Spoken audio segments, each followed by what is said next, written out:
नमस्कार, लेट्सअप मराठीच्या पॉझिटिव्ह बुलेटिनमध्ये मी श्रुती आपलं स्वागत करते। आपण जाणून घेणार आहोत या आठवडाभरातील सकारात्मक म्हणजेच पॉझिटिव्ह बातम्या। चला तर मग वळूयात कोणत्या आहेत या आठवडाभरातील सकारात्मक बातम्या। यामध्ये पहिली बातमी आहे ती म्हणजे स्वातंत्र्य दिनापासून कोरोनाच्या निर्बंधांमध्ये शिथिलता मिळणार।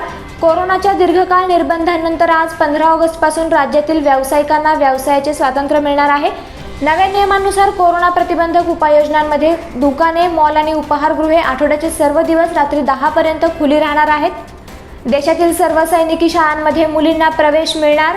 पंतप्रधान नरेंद्र मोदी यांनी स्वातंत्र्य दिनानिमित्त लाल किल्ल्यावर आता देशातील सर्व सैनिक शाळांमध्ये मुलींनाही प्रवेश दिला जाणार असल्याचे जाहीर केलं।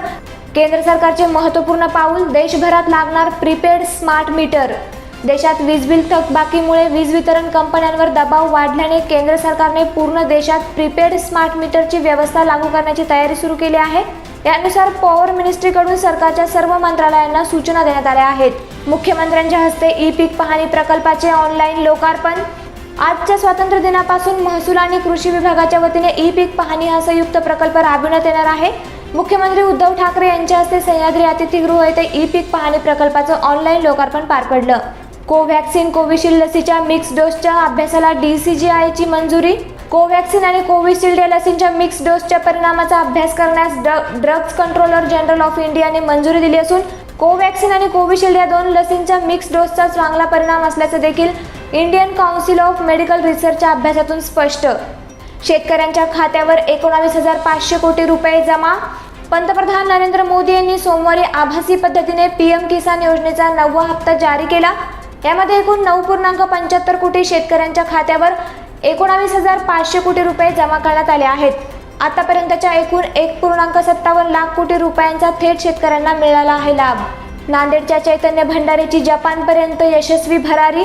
दुर्दम्य इच्छाशक्ती बाळगणाऱ्या नांदेड जिल्ह्यातील धर्माबाद येथील चैतन्य भंडारे यांची नुकत्याच झालेल्या ऑलिम्पिक स्पर्धेच्या नियोजनासाठी जपान सरकारने भारताचे समन्वयक म्हणून निवड केली होती। सध्या त्यांचं सर्व स्तरातून कौतुक होत आहे। भारतीय वंशाची नताशा जगातील सर्वात बुद्धिमान विद्यार्थिनी ठरली। अमेरिकेतील अत्यंत अवघड अशा स्कॉलरशिप असेसमेंट टेस्ट आणि अमेरिकन कॉलेज टेस्टिंग परीक्षेत यशस्वीरित्या कामगिरी करणाऱ्या भारतीय वंशाच्या नताशा पेरी हिला जगातील सर्वात बुद्धिमान विद्यार्थिनी म्हणून घोषित करण्यात आला आहे। रायडर गर्ल आकांक्षाची इंडिया बुक ऑफ रेकॉर्डमध्ये नोंद। औरंगाबादची धाडसी कन्या आकांक्षा धनंजय तम्मेवार सर्वात कमी वयात 3 अतिशय अवघड motorable pass 500cc Royal Enfield Bullet या मोटरसायकलवर पार करण्याचा विक्रम पूर्ण केला आहे। तिच्या या विक्रमाची नोंद इंडिया बुक ऑफ रेकॉर्ड्समध्ये करण्यात आली आहे। धुळ्यातील हर्षदा छाचेडचा UPSC तटकेपार झेंडा। UPSC अर्थात केंद्रीय लोकसेवा आयोगाकडून घेतल्या जाणाऱ्या IAS म्हणजेच भारतीय सांख्यिकी विभागाच्या परीक्षेत धुळे तालुक्यातील फागणे येथील मूळचे रहिवासी असणाऱ्या हर्षदा छाचेड यांनी देशात 4था क्रमांक तर राज्यात प्रथम क्रमांक पटकावला आहे। तर या होत्या या आठवडाभरातील पॉझिटिव्ह म्हणजे सकारात्मक बातम्या। यासारख्याच नवनवीन बातम्या आणि अपडेट्स जाणून घेण्यासाठी फॉलो करा लेट्सअप मराठीला। त्याचबरोबर अधिक माहितीसाठी लेट्सअप ॲप डाउनलोड करा। धन्यवाद।